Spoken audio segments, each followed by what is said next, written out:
There's a new and mighty demonic Primarch Fulgrim out and about, though apparently no major sign of him rematerializing for Warhammer 40k anytime soon.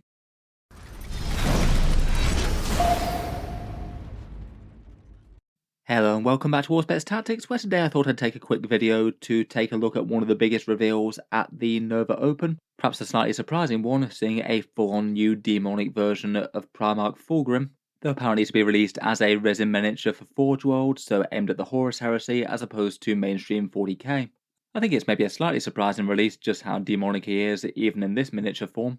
I feel like it's perhaps kind of striking just how perfectly this model will probably have fit contemporary Warhammer 40k, never mind the Horus Heresy version. In this video I thought we'd talk through the announcement of the miniature, some of the cool details on the model itself, and what might be eventually in store for the Emperor's Children in contemporary Warhammer 40k when they do eventually get a release. Here was the reveal video for Demon Primarch Fulgrim. It seems that his official announcement is going to be Fulgrim transfigured, maybe in a similar sort of way to how we had Horus Ascended, as a new and updated sculpt to represent his new form towards the end of the Horus Heresy, a bit more battle-scarred and more overtly dedicated to the forces of chaos. As you can tell from the previous pictures though, it does seem that Fulgrim's certainly come off with a lot more changes compared with how he was at the start of the Horus Heresy. Pretty enormous mutations with an enormous set of wings, 4 arms, demonic horns, and a massive coiled serpentine body. That's perhaps one of the details that we knew the most from previous teasers and lore snippets. As mentioned, the model is going to be a resin release for the Horus Heresy, so this is going to be one of the ones from the Forge World character series range, so to be sculpted in resin and not a plastic kit. It seems like with the release of this guy plus Horus Ascended, it's kind of implying that they're just going to go through each one of the traited Primarchs at least and see how they change during the Horus Heresy. I do kind of wonder whether they might do similar sort of ideas for the Loyalist as well, looking maybe a little bit battle-worn, though I guess less physical changes compared with their Chaos counterparts. Some of them could be kind of interesting though, say for example Shrike did have some shadowy things going on towards the end of the Heresy. I guess Ferrus Manus also had a pretty major change as well, though I'm not sure that's a make for the most dynamic of miniatures.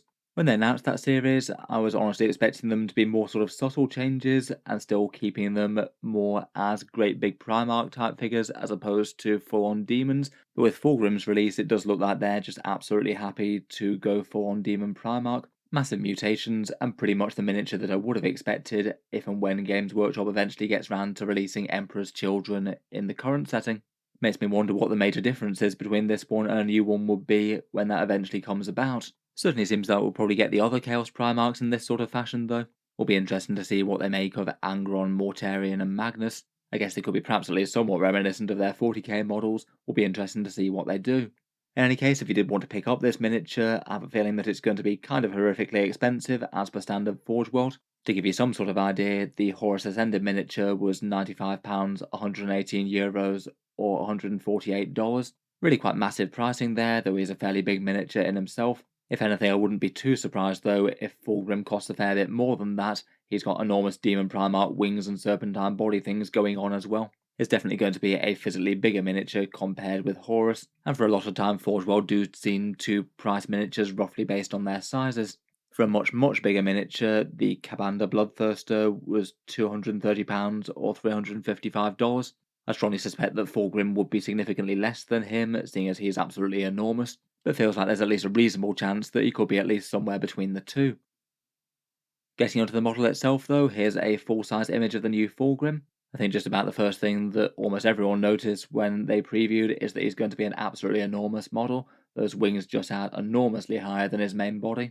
Great big pinky Slanesh coloured leathery bat wings with some spindly barbed prongs on the ends. I can't help but think that this guy's probably going to be a bit of a nightmare to transport. You don't really want such an expensive miniature getting any damage to it, and you're going to need really quite a big padded box if you do want to transport him about the place. I guess people who are particularly brave could go about trying to magnetise those wings, I suppose. You really do want to be careful when cutting into a miniature of this sort of size and value though. Zooming in for a close-up, you can get a slightly better look at a few of his different features there. He's got that enormous serpentine body, which is partly armoured and is kind of fusing with his power armour on his main torso, and then the rest of it is just purple serpentine scales. Looks like he's slithering over some destroyed statuary there. Otherwise, he's fighting with 4 arms, some paired blades in his lower arms, a massive great big spear in his right upper, and a sort of clawed glove type thing in the left upper. And his armour is perhaps suitably innate as you'd expect from an Emperor's Children, Lots of wings going on and some sinister chaos eye type things around his torso and midriff. You can see another angle on his face from the video there, some brass or gold tipped horns and another set of horns above his forehead, looking very striking features as well, and a great big flowing mane of white hair. The miniature, I think, is generally what most people were expecting a demon ascended Fulgrim to look like, roughly. There was quite a few lore teasers as to how he was basically reincarnated as a great giant slithering snake, basically. And if you go back a very, very long time, then he also had this miniature little version from Epic 40k. Quite a long time before a lot of the archetypes were established, but I feel like there's really quite a lot of elements that are pretty similar to the big guy. He does have the wings, the snaky body, and the four arms with various different blades. They even seem to have kept the demonic horns as well, it would seem. Here's a comparison as well of his Forge World model versus the new one. Generally, I think his Horus Heresy sculpt went down at least fairly well as well. Really quite a lot of dynamism and motion in that miniature there. I feel like really quite a lot of the look and aesthetic has been kept between the old one and the new one, maybe. Finally, for images of the model, Games Workshop have published a fair few other different angles on the model. His back wings are maybe a little bit weird looking, almost looking like it's sewn together there, with some strange like vent type bits at the back. You can see his cloak has been adorned with a few flayed faces of choice people he's killed, I suppose. And you can see the head of his Phoenician spear type thing, which appears to have gained a demonic eye as well. I guess it's got some degree of sentience, maybe. Overall, I do think it's a cool model, and Games Workshop have done pretty well with it. I'm sure there'll be a few people looking to pick it up, even if it does cost a fair bit. While this one's obviously great news for heresy collectors, maybe a little bit less so for people who really want to field the Demon Primarch in Emperor's Children armies in Warhammer 40k, and despite having a miniature that I do think would fit the bill in mainline 40k, in their article Games Workshop did confirm that there weren't any rules for him coming in that game system. I guess like Angron and Mortarion before him, they're probably just going to be saving the rules to go into a standalone Emperor's Children codex whenever that happens to come out. Maybe just a little bit frustrating, given that the model seems to do the job quite well in my opinion. I'd guess at some stage he will get a plastic release in the Emperor's Children Codex. My guess for that would either be late in 10th edition like World Eaters, or maybe sometime within 11th. I guess they could even have them as the primary antagonist faction for 11th edition 40k maybe. They did do that with Death Guard and Mortarion in 8th after all. I guess we'll wait and see for that front. I guess there's no reason that you can't proxy it in more casual games of 40k though if you'd like to. I think if you wanted to field a game legal 40k army and have the majority of the force as Emperor's Children, you could maybe use it as a counts as for Shalaxi Hellbane. I feel like there's quite a lot of similarities there that work quite well. Really quite expensive at 400 points, fairly tough, fast, and with a ridiculous damage output with a spear. It seems like there's quite a lot that would work quite well to represent his rules there. You can field allied demons in regular 40k armies, so that'll work at 2000 points, I suppose. Let me know your thoughts on the new model though. What do you make of new reincarnated Fulgrim? And what do you think it means for a release for mainstream 40k? Are we going to get him anytime soon, or are we going to be waiting quite a long time? If you've enjoyed the video, then feel free to subscribe to Auspex Tactics. I'll certainly keep the regular 40k videos coming. I do tend to post new ones just about every day.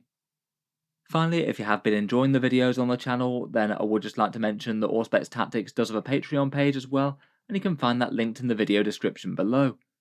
Channel patrons do get a fair few advantages, seeing certain videos early, regular votes to see what sort of things happen next on the channel, and automatic entry into the regular prize giveaways with a chance to win some really big model kits each month. If any of that sounds good to you or you'd just like to help support, the link is down in the video description. In any case, a massive thank you for listening, and I'll hope to see you guys next time.